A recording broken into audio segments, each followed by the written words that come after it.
যে মেয়েরা এবং নারীরা রাজনীতিতে আসতে চায়, যে নারীরা পাবলিক স্পিয়ারে আসতে চায়, তাদেরকেও কিন্তু এইটা সাইলেন্স করে দেয়। আমরা প্রার্থীদের কাছ থেকে শুনেছি যে ওনাদের আসলে যখন প্রতিদ্বন্দ্বী প্রার্থী নিয়ম মানেন নাই, তখন কোনো জবাবদিহিতার মধ্যে পড়তে হয়নি। আমাদের নিয়মগুলো কাগজেই আছে। নিয়মগুলো শুনতে খুবই সুন্দর, যে আমরা কাগজে পোস্টার করতে পারবো না কারণ পরিবেশ দূষণ হবে। তারপরে আমাদের লাউড স্পিকার 60 ডেসিবেলের উপরে যাওয়া যাবে না, তাতে মানুষের কষ্ট হবে।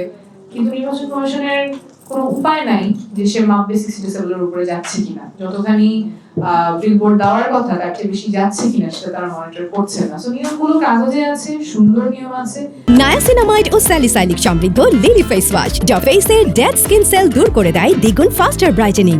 যারা ফলো করছে তারাই বরং ক্ষতিগ্রস্ত হচ্ছে, কারণ যারা ফলো করছে তাদের প্রচারের ক্ষেত্রে তারা একটা সীমা টেনে দিচ্ছেন, যারা ফলো করছেন না তারা নিয়ম ভাঙছেন কিন্তু প্রচারের ক্ষেত্রে এগিয়ে যাচ্ছেন। তারা লাউড স্পিকার ব্যবহার করছেন, পোস্টার ব্যবহার করছেন, নিজের চেহারা চেনাচ্ছেন, মার্কা চেনাচ্ছেন।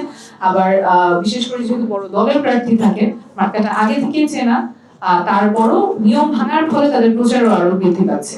কিন্তু যদি কোনো জবাবদিহিতা না থাকে তাহলে এই জায়গাটা তো আর আমরা আটকাতে পারবো না। খুব ওয়ারিং ট্রেন্ড হচ্ছে নারী প্রার্থীদের ক্ষেত্রে যে অনলাইন ভায়োলেন্সের শিকার হয়। পুরুষ প্রার্থীরা হয় না সেটা না, কিন্তু পুরুষ রাজনীতিবিদদের ক্ষেত্রে সাইবার স্পেসে যে আক্রমণটা হয় সেটা সাধারণত রাজনৈতিক বা অর্থনৈতিক এই বিষয়গুলোর উপর ফোকাস করা হয়।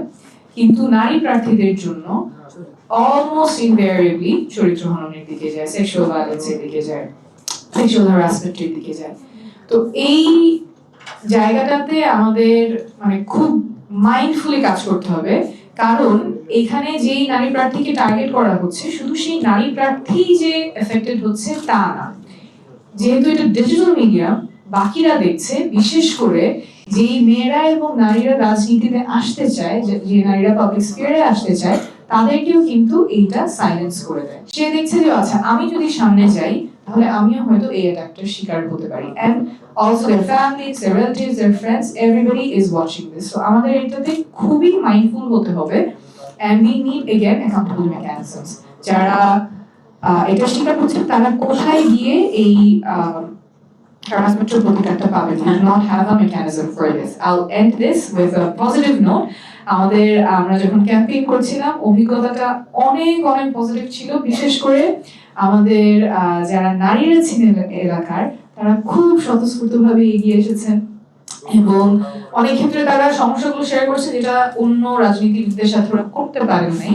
যেমন একজন, আমি হাসপাতালের বাইরে একটা জায়গায় যখন ক্যাম্পিং করছিলাম, দৌড়ে এসে এইটা জানানোর জন্য যে হাসপাতালে আমাদের টয়লেটের নারী টয়লেটের ব্যবস্থাটা খুব খারাপ। A lot of women who were not involved in politics are coming to politics. রাজনীতিতে তারা আসছেন, রাজনীতি সচেতন হচ্ছেন, অ্যাক্টিভ হচ্ছেন, এবং আমার মনে হয় the future is bright, but we need to be mindful of the challenges and ensure accountability mechanism for those who want us not to be there.